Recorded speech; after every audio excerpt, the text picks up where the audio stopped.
Good morning to all of you, and welcome to this very special program on the campus of Appalachian State. I certainly want to begin by joining Dean Edwards and expressing a heartfelt thank you to these distinguished North Carolina leaders who have joined us here today as we celebrate the 50th program and the 25th anniversary of the Holland E. Boyle's Distinguished CEO Lecture Series.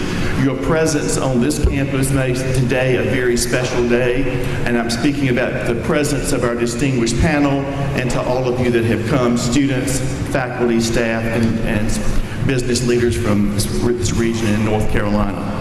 As we began with some of these discussions, I have some questions to target to each one. I've gone back and read the speeches. I've looked and reflected on their words, and I will tell you I see a lot of wisdom that was shared on this campus years ago. Wisdom that you would say they were very forthcoming. They were very honest and open with us and warning us of things that we could do. So I've gone back and picked up some of these, and I want to just ask a few questions. And to the panelists, if I ask a question to one individual and somebody else wants to add to that, treat this as a dialogue. You're welcome to do that. It's an open discussion. And I will begin, if I may, with a question to Bob Ingram, who was our guest on campus 8 years ago. And Mr. Ingram, at the end of your speech, you said, and I quote, "I've learned that everyone wants to live on the top of the mountain, but all the happiness and growth occurs while you are climbing it. Enjoy the climb, treasure your opportunities." End quote. Well, that was 8 years ago. It's a bit of a different world now than when you spoke here. There are many challenges and opportunities that are new. If you could turn back the clock, knowing what you know today, and you had that same statement that you said before, treasure the opportunities, to the young people at Appalachian State, what would you say, what mountain should they choose? What profession should they look to?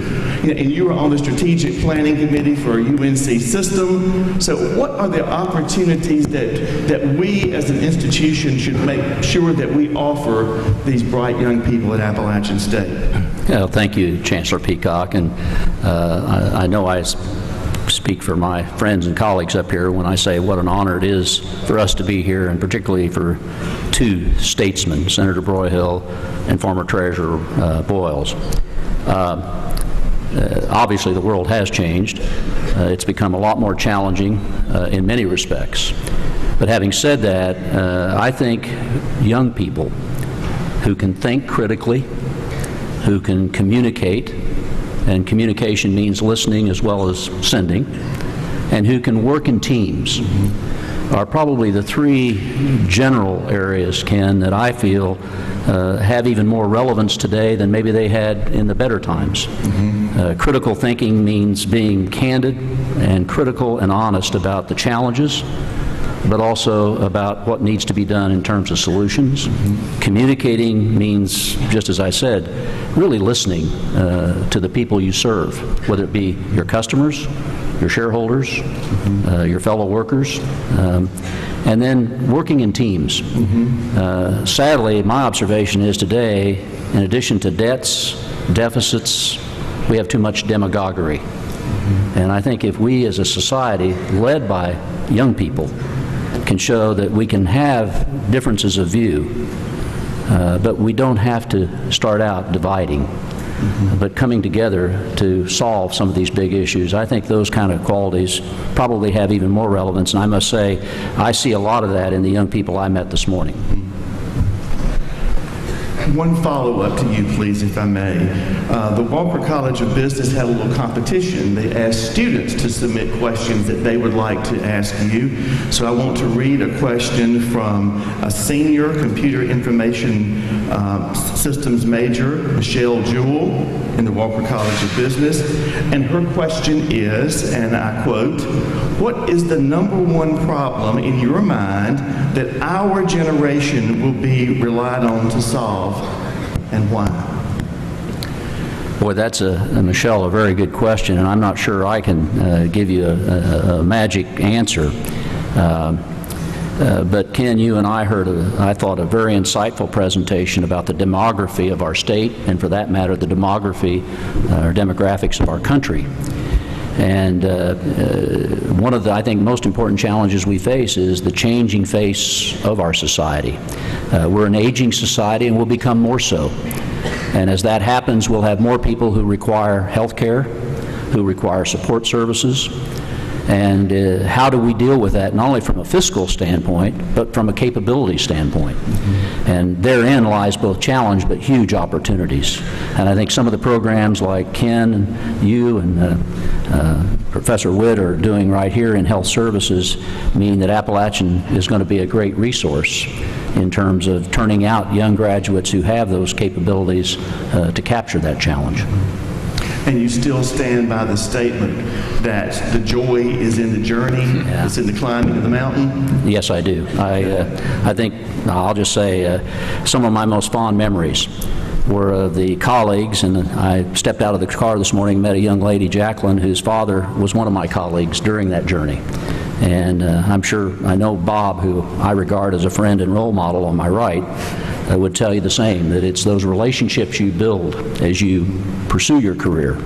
And it, in my judgment, it shouldn't be about titles. It should be about experiences and what you gain from those experiences that helps you become ultimately not just a better leader, but a better person. Thank you. If I could turn to a moment then to Jim Morgan. And Jim, when you spoke here in March of 2009, you were named the CEO of Krispy Kreme in January of 2008. And, you know, there's a lot of comments now in our world about the dark side of business. It's all about the profit. Show me the money. And we read about and we hear about corporate greed. We read about and hear about unethical behavior.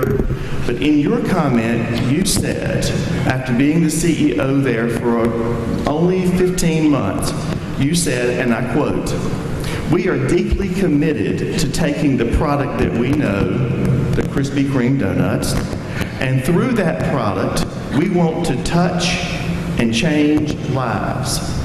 That's our mission." That seems very different than a lot of us hear about corporate America. So that was the mission that you stated in 2009. Could you share some examples of how you have helped to accomplish that by the use of the Krispy Kreme donut, what lives you may have changed and how you approach that? Thank you, Ken. I'd be happy to. And let me add to Bob's comment, quick thing to the school.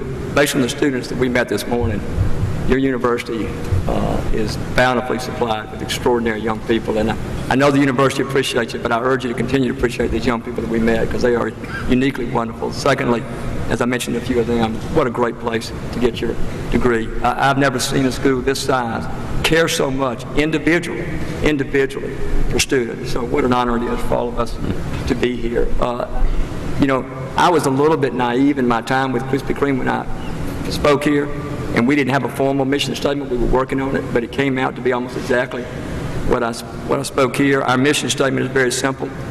It is 12 words, which, by the way, happens to be an even dozen, and we tend to sell dozens. That was just providential. We didn't plan that ahead. So.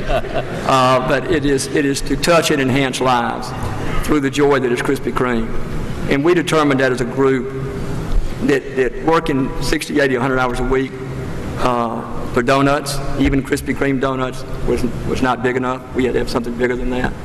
And I believe with all my heart that the extraordinary blessings we've had these last 4 years have been much more a result of that commitment to others and of changing lives than it has been to any business plan or any specific ideas that came out. And examples you asked for, that they're truly by the hundreds. I could tell you what the people in our shop are doing.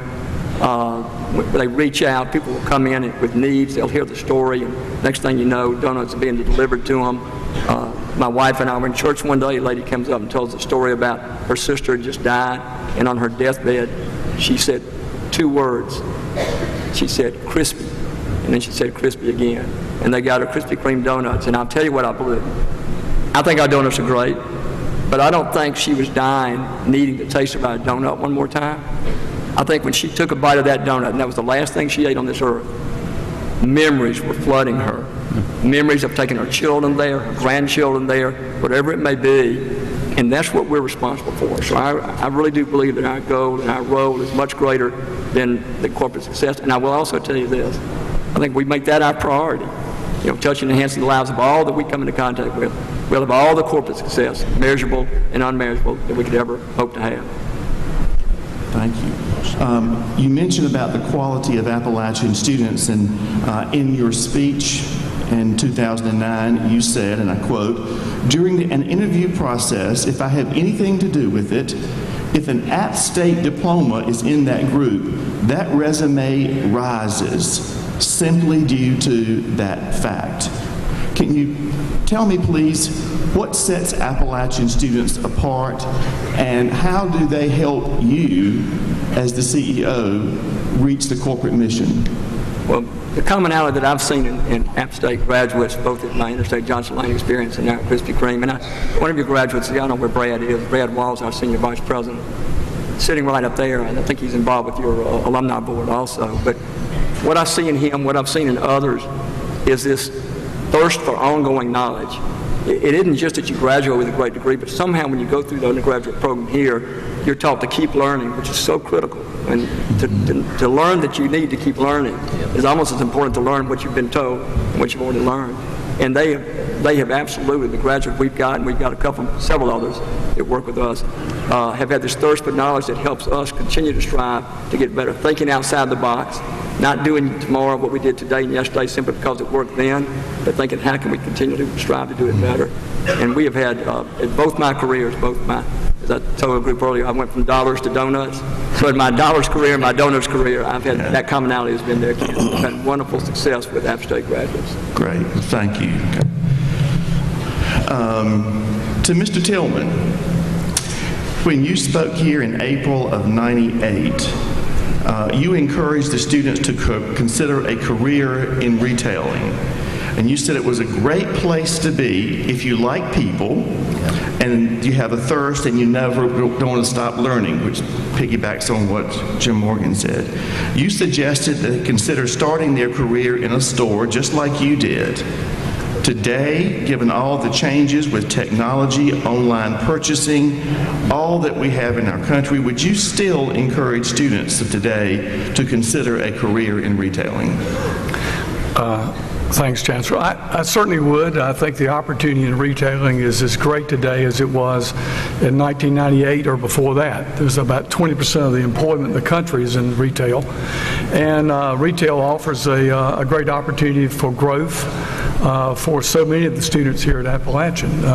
Sometimes we think of retailing as only the cashier to check out in front of the store, but most retailers have a lot of accountants, a lot of finance people, a lot of engineering people, have a lot of, unfortunately, lawyers. But so there's a broad base of people employed in retail, and retailing is only being embellished by the internet. It's not being harmed by the internet. So I think with all the things that's happening in social media, which is expanding the base of retail reach, I think retail is still one of the best fields that people can go in today. Unfortunately, the flip side of that is that most people who don't want to be in retail, that is their first job. Mm-hmm. And so you only have about 10% of the people in the country who really want to be in retail, like people, like helping people, and really are fitted for a retail career. Mm-hmm. How would you say a career in retailing has changed since you were here 13 years ago? I think the expertise required to be in retailing has become a lot more sophisticated, a lot more complex. All retailers today are part of the global community because of the import and logistics challenges for retailing. I think you're doing business, most big retailers are doing business in many countries around the world, either sourcing of goods or selling of merchandise. So it's a little more complex. The skill sets required to be in retail at management levels are more complex. I think in the presentation I used the analogy of, say, a local store here in Boone that's probably does does $40 or $50 million a year, which is probably the second or third largest business enterprise in this town, has a couple hundred employees, pretty large management staff. That's a pretty big responsibility. So to put somebody in that job today is a lot different than it was 15, 20 years ago. They had to be sharper, brighter, better educated, better trained, better prepared. And retail is also being challenged by the internet itself from the standpoint of training your people. You want your people to have the knowledge to be able to help customers, not customers come in to help your sales associates. So retail is going through some tremendous change, all good, not bad. Okay. I'd like to pose to you one of the questions that submitted by a student. This one comes from Taylor Farrell, a junior graphics arts and imaging technology major, and the question is, and I quote, "What was the most difficult decision you ever had to make, and how did you make it?" The most difficult decision, well, I wouldn't say something cute like getting married, but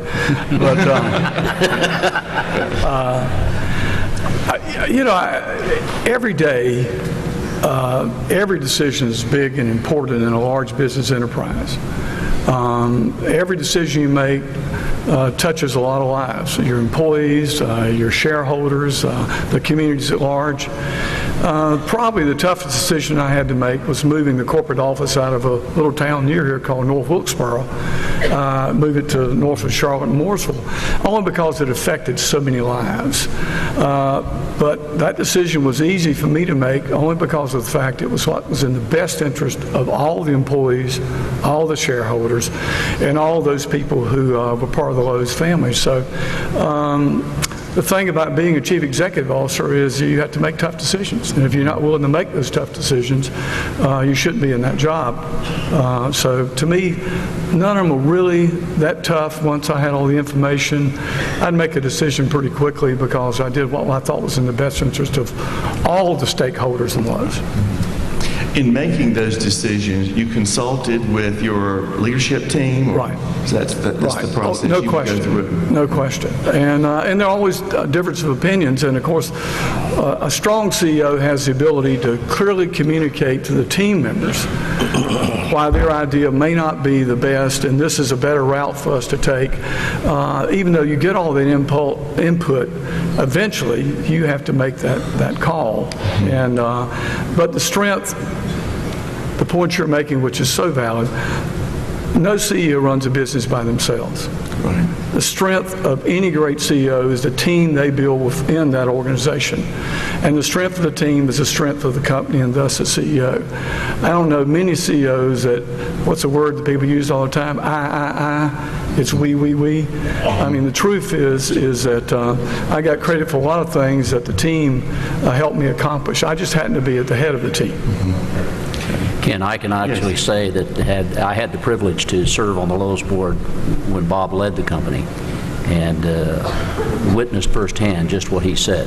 One, when we made that decision to establish the new corporate headquarters in Mooresville, Bob listened to everyone around him. Mm-hmm. And a key part of that was certainly treating the community of Wilkesboro right. Mm-hmm. And then last, I'd also say he walks the talk when it comes to surrounding himself with people who had different skill sets, often different from each other and often complementary to Bob's. And one of the reasons Lowe's was so successful during his leadership was that he built a great team, and that team delivered superior results for both share owners and customers. Thanks. Excellent. Can I make one other comment? Certainly. That was mentioned earlier. I think it's important for the students because there's kind of a theme running through the questions that were asked me today in the breakout sessions. I don't want anybody to believe that this country is out. This country may be down, but this country's not out. This is the greatest place on the face of the earth to start a business, run a business, be successful in your life. Even though we have a temporary dip It is not going to be a permanent dip. So I believe the future, a lot of futurists want to say that this generation will never enjoy the same standard of life and living that my generation did. I believe that's completely untrue. I believe the opportunity is greater today and will be in the future for these graduates, soon to be, as it was for me 40 years ago. Great, thank you.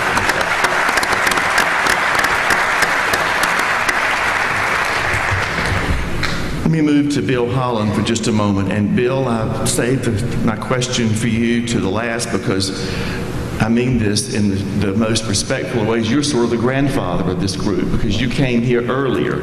It's been 20 years since you were here. This month makes 20 years since you were the distinguished speaker. And at that point in time, you said in your opening statement, without a vision, the people perish.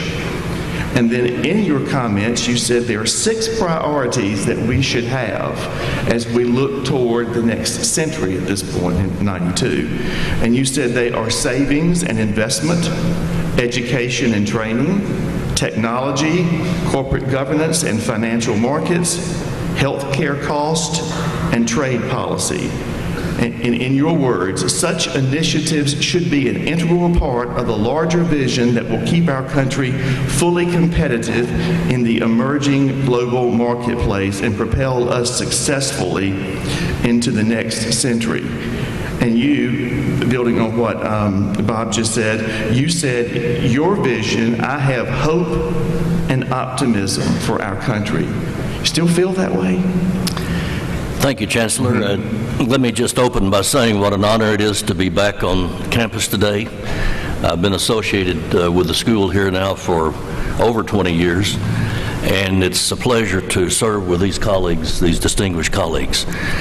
Before I answer your question, I would like to hitchhike on those comments just for a moment. I think many of us, early in our careers in particular, felt that we didn't really need to get involved in the system because we're busy, the system is working well, government's working well, free enterprise is flourishing. But I would exhort you not to take that course. We need to get involved in our system. Many are saying that the system is broken, that it's not working, that Congress can't reach accommodations or compromise, that we're frozen in our tracks. Well, I don't happen to be one who believes the system is broken. I think it's a temporary matter. As Bob says, I have complete confidence in this country. Now, I did say that without a vision, the people perish. The simple proposition of my speech was to say that we have to have a vision, and with that, we have to combine inspiration and perspiration. We don't usually reach the top or anywhere close to the top or enjoy the measure of success that we would like to without having a plan. And let me just say, as the others have, the students that I talk to, the Holland fellows, others that are in the business school, I ask them individually every time, what is your plan? What are you going to do with your life? And they all have an answer. That's the interesting thing. And they're all excited about it. And they believe in themselves. And they do believe that opportunity still exists there. Do I share the optimism and hope that I had 20 years ago when I gave the speech? Yes. The answer is yes, but I think we are stumbling some. If you take the 6 criteria, and by the way, those were in the context. It was interesting to go back and look at this 20-year-old speech because, surprisingly, it's relevant. It's relevant because many of the issues that people were saying were leading to the decline of the United States of America and its ultimate decline. We're saying these are the causes. That's right. Can we correct these things? Now, sadly, I would have to say that we haven't corrected all of them. We've made major progress in certain areas such as technology, but we haven't solved the fallout from the technology for the people who are being affected from the standpoint of employment. Savings, no, we're not there in savings. In corporate governance, we have made major strides. I have to say that, having served on a number of public company boards.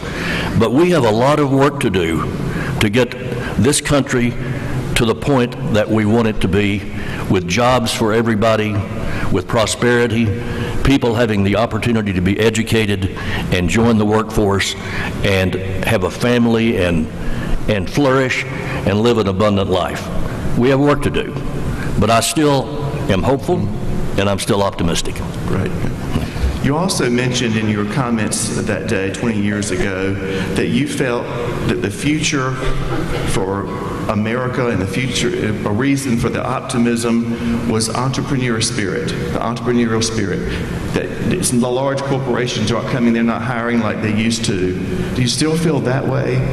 The creativity of young people, that entrepreneurial start something? I absolutely do, Ken. I think if you look at the internet and the offshoot of all of that and what's happening with companies like Google and Amazon and on, I mean, it's fantastic what's being done.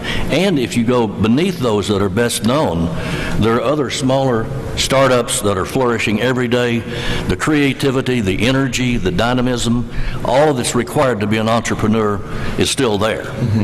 We've also had the best capital system in the world to supply those startups. That too is hampered at the moment.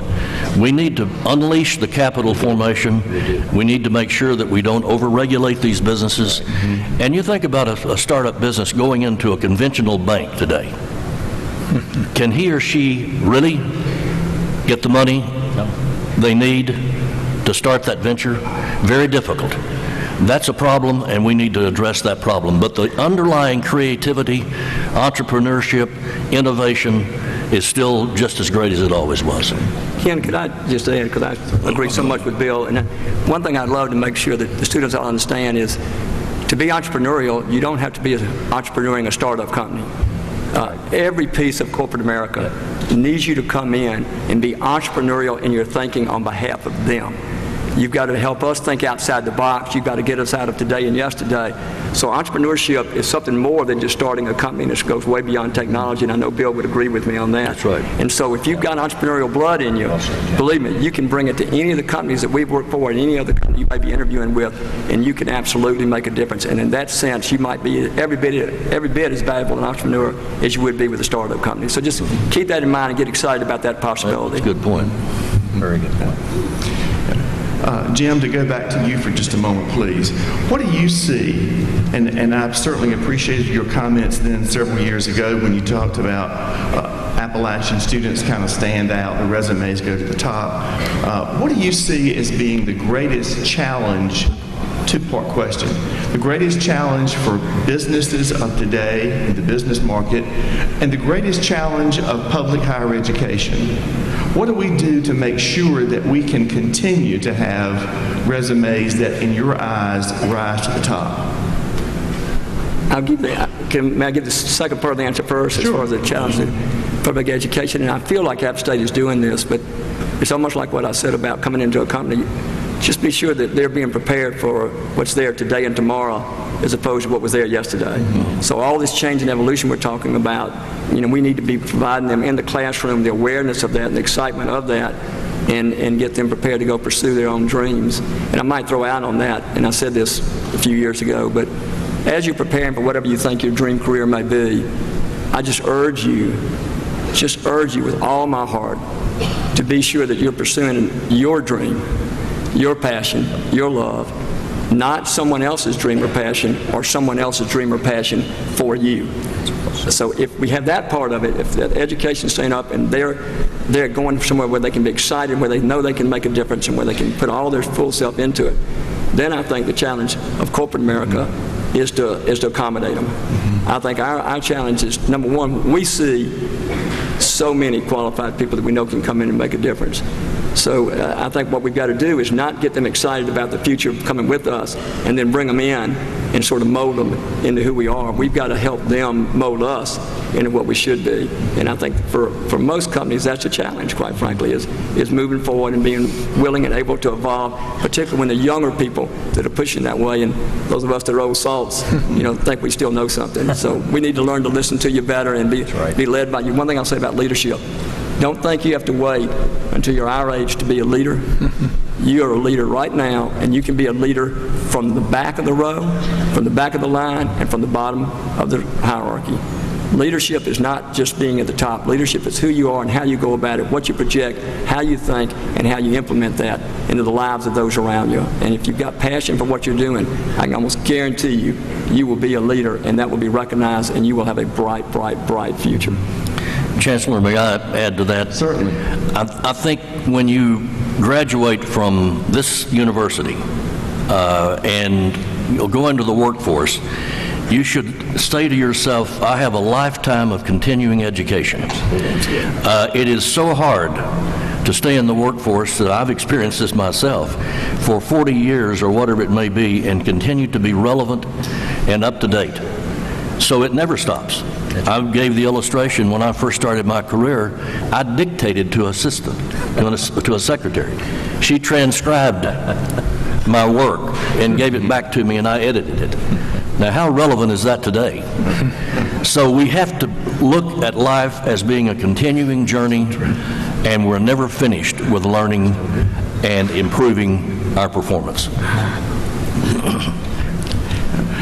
Mr. Tillman, you mentioned a while ago the communication, the role that you were in, communicating, through your team, but communicating out. What about social media today? How do we stay in front of that? How would you're out of that role for right now, but you're still very much involved in all that goes on. How do you see that impacting the business that you had and impacting all of us? Well, it's kind of interesting because this morning's Wall Street Journal had an article that said Facebook had just crossed over the 1 billion active member this week. It's changing our whole world. I mean, all the change we've seen in the Middle East recently was driven by Facebook and communication. When you're talking about one company has 1 billion members participating in Facebook, that has huge implications for business, for government, for our whole social infrastructure of our country. So, I think it's a very positive thing. I think it helps make people's lives easier. It helps people stay connected, which is very difficult to do. I don't see a tremendous downside unless we try to over-regulate the internet and over-manage the social media. So I see it only as a positive, and it's good for every form of business. I mean, I just don't know how you would operate a business today without social media. How do you feel, Ingram? Well, I start by admitting I need my 10-year-old granddaughter to show me how to operate my iPhone, but and she does it intuitively. But Ken, I think Bob's right. And when you think about healthcare, like any business, a better informed customer, in this case a better informed patient, is a better patient. And I think social media has an enormous capability to allow patients to understand how they stay well. As someone who spent his whole career in pharmaceuticals, frankly, ladies and gentlemen, the best medicine is not to have to take any. And today we have huge needs in this country, beginning with the obesity epidemic.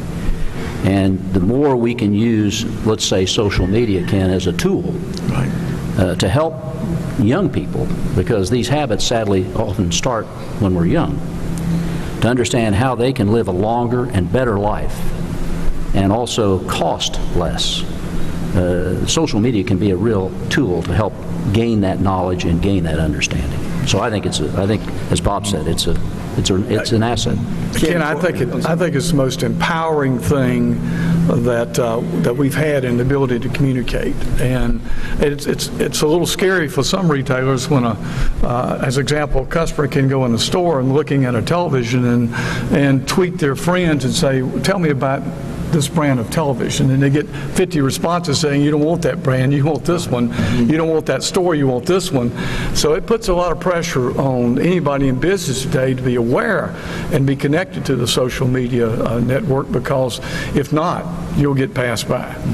It's an extraordinary tool. The best example that I can give out of our life, we're small. We don't have but 250 stores nationwide, so we don't have what they call media mass. We can't do the kind of television advertising and mass advertising because we don't get a return on it. So social media has become our vehicle.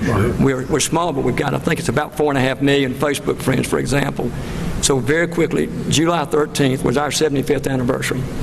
And we decided we wanted to make a big celebration out of that. But we couldn't advertise it going on. So it was all done through social media and PR.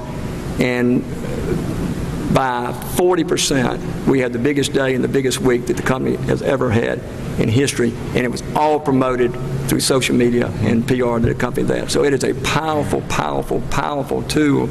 And we learned it pretty vividly just a few months ago.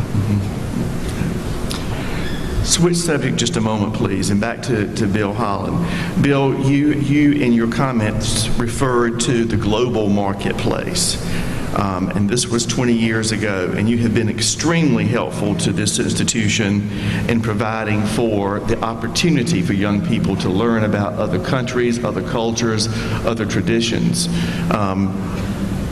As you look at this now with the relationship, because of your support and because of your leadership that Appalachian has in China, do you think that that was the right thing to do? Or as we talk now about China and debt, how do you see that now?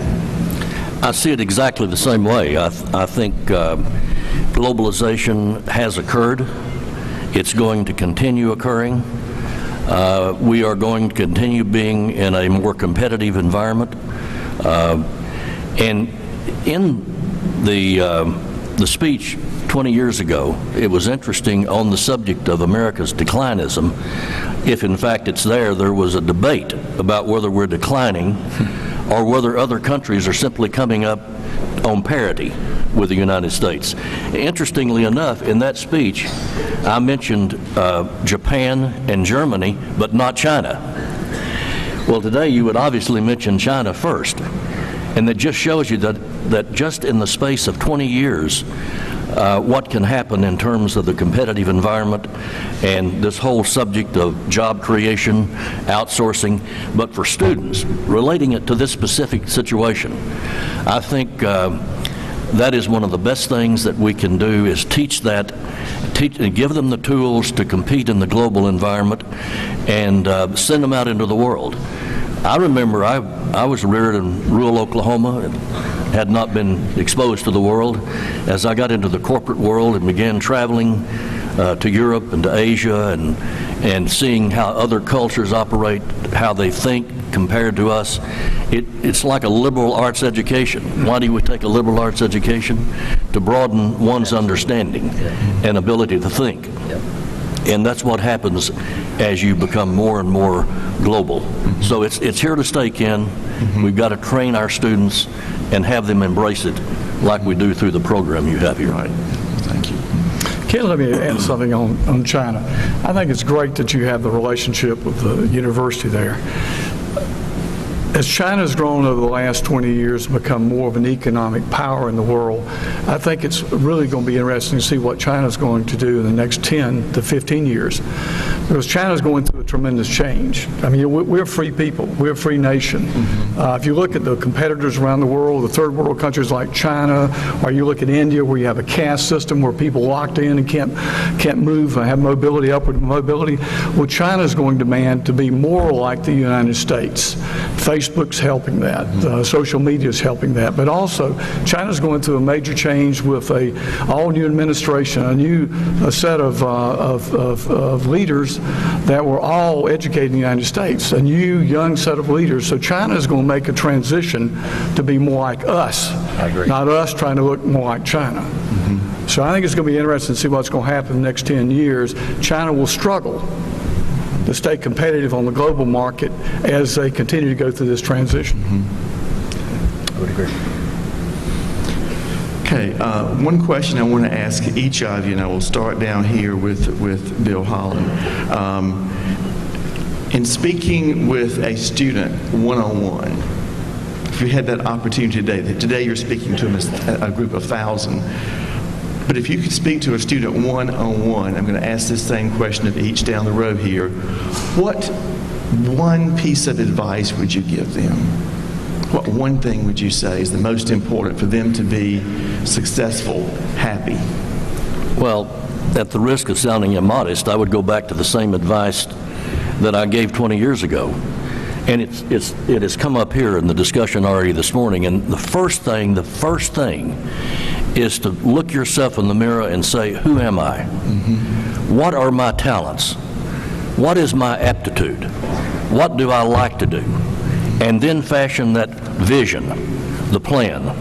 You've got to have a plan in your mind about where you want to take your life and how you want to get there and what tools you need to succeed. Obviously, education is absolutely imperative. The more you can get, and the more you can get to accommodate this new wave of technology, the better you'll be placed in the marketplace. Mm-hmm. So that's very, very important. Okay. Jim. I think I would go back to one thing I did say a few years ago, and it ties in exactly with what Bill just said, but to not only pursue your passion, but I think you need to remember as you go through your career that it's not really important to build a resume. You know, the name on the sheet, the company you're with, etc. It's much more important to build a life. And they can be very different things. And if you're building a life as you go along, your resume will be exactly what it's supposed to be and as it should be. So I urge you to think about that as you pursue your passions. And the one thing I didn't say 3 years ago that I knew, but I didn't know how to verbalize it, you know, in our company, we warn our people, and I mentioned this to a few of you this morning, we warn them, so we get so caught up in our brand and our company, we get so excited, we give it so many hours, but you cannot let the pursuit of that career get in the way of your commitment to your faith or your family. Mm-hmm. And when you do that, you will not be as valuable to that company, and if everyone in that company does it, that company will go downhill. So are there days where you're going to work more hours than you wish and you don't see your spouse or your best friend? Sure. But over some reasonable period of time, you've got to have your faith and your family in the proper priority order, and then you will be wildly successful, I think, in your career. So the words that I didn't speak 3 years ago that I would say now and that I'm still trying to learn, my wife's here and she knows I'm working on this and I'm not there yet, but as you go through your life, somehow learn to walk more slowly and bow more often.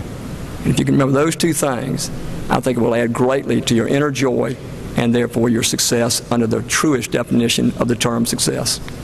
Thank you. Bob?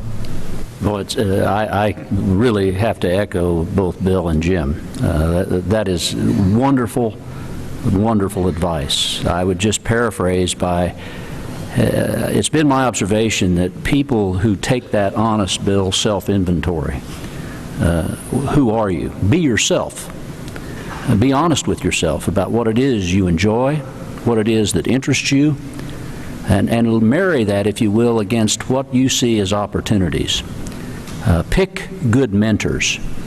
Pick people who you feel you can learn from, and then challenge them to teach you and to share with you. And I think all of us would tell you one of the most wonderful rewards for the privilege of leadership, which is a privilege, is to share. Share what you've learned. Fame and fortune are not as important as family and friends. And just as Jim said, look at building a life. You'll be more valuable to any entity you serve, public or private, if you're a well-balanced person with a great family, however that family's constructed, and real friends, and a solid faith. Bob? Well, unfortunately, I'm probably not the role model because I work 12 hours a day, 7 days a week. I had a love and a passion, and it was consuming.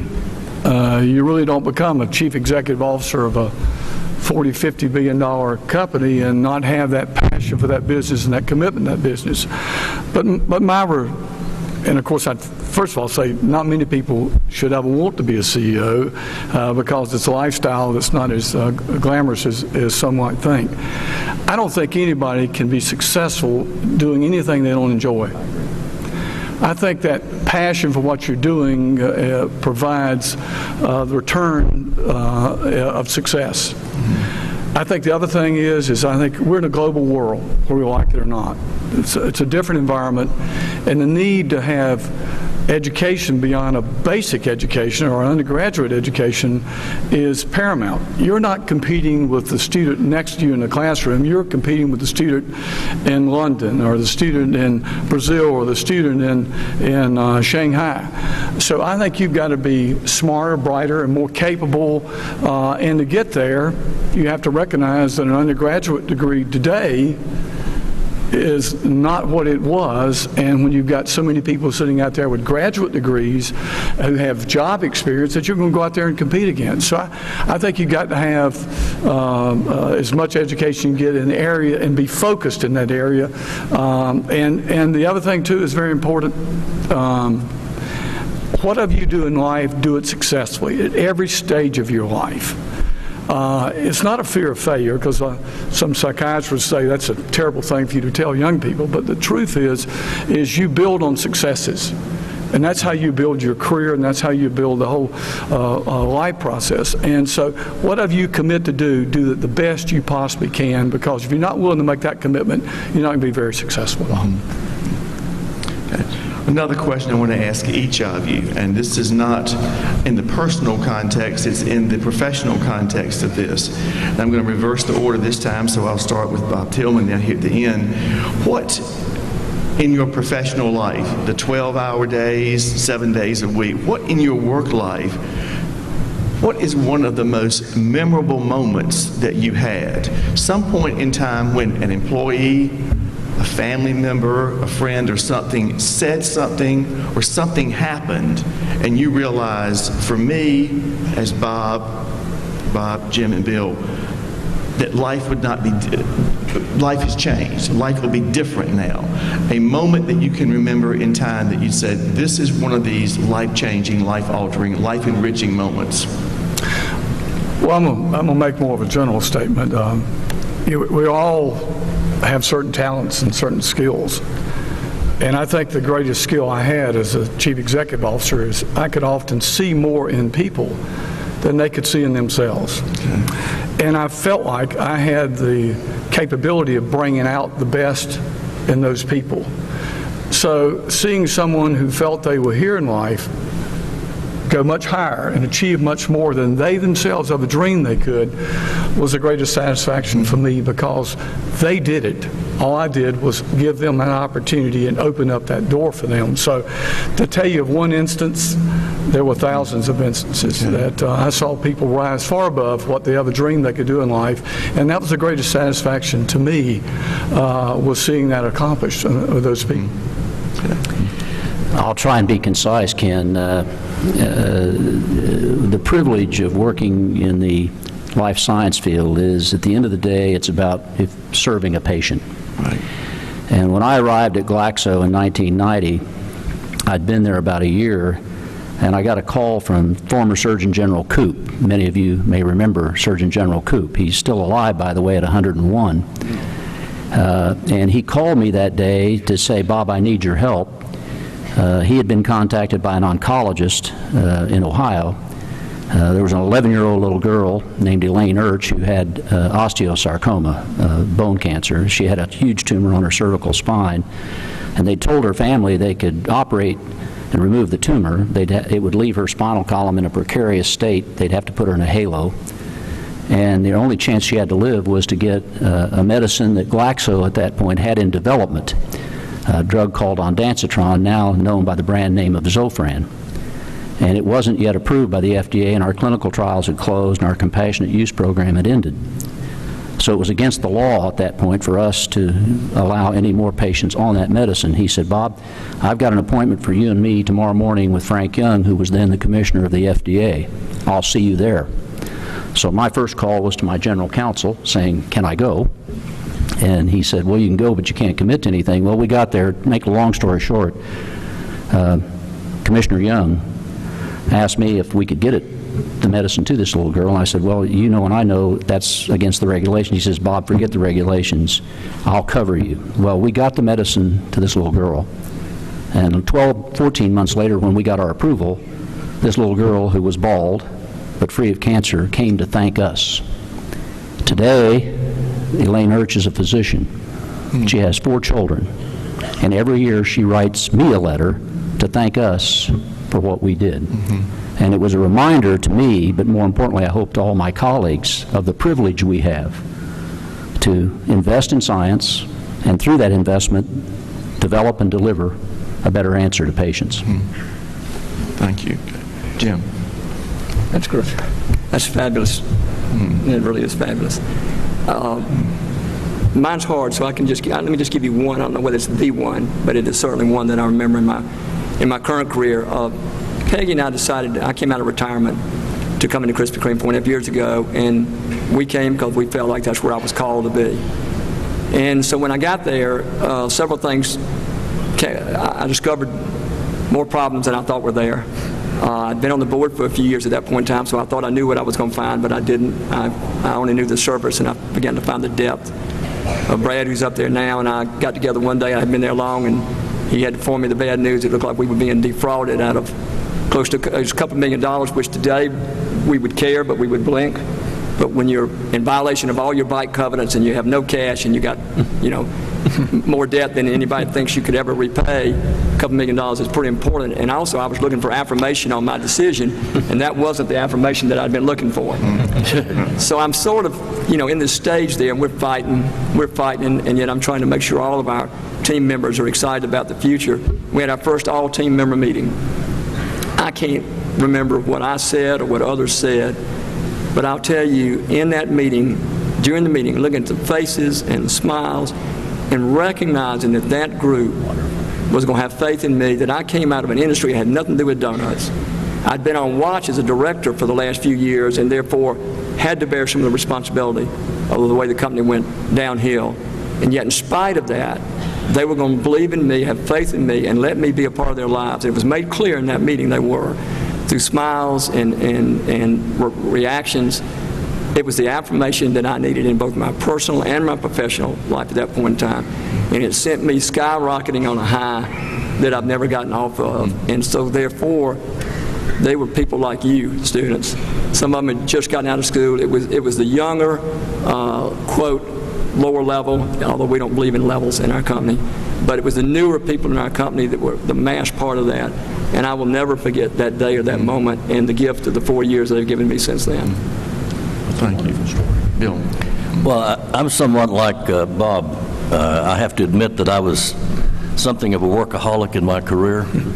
I remember the 60, 70, 80-hour weeks, traveling 50% of my time all over the world. And I had an unusual situation in that I was in effect, a race for the CEO's position for about 10 years. That's a long time. And you build up the network of friends and acquaintances and so forth. So I have to say, again, at the risk of not being humble enough, that the day I was named CEO was probably the most memorable. But it also struck me with humility. I remember actually chuckling to myself when I put my feet under the desk and said to myself, now what do I do? But that's a memorable time. I felt that I'd served my family, my colleagues, the company, and then to turn around and say, what can I do to make this a better organization and make everybody realize his or her potential and make this company the best for all the stakeholders. So I guess I'd have to say that's probably the most memorable experience. That's great. Thank you, Ken. Thank you very much. Our time is up, but thank all of you. I want to thank you very much. We have on this campus 4 giants in North Carolina.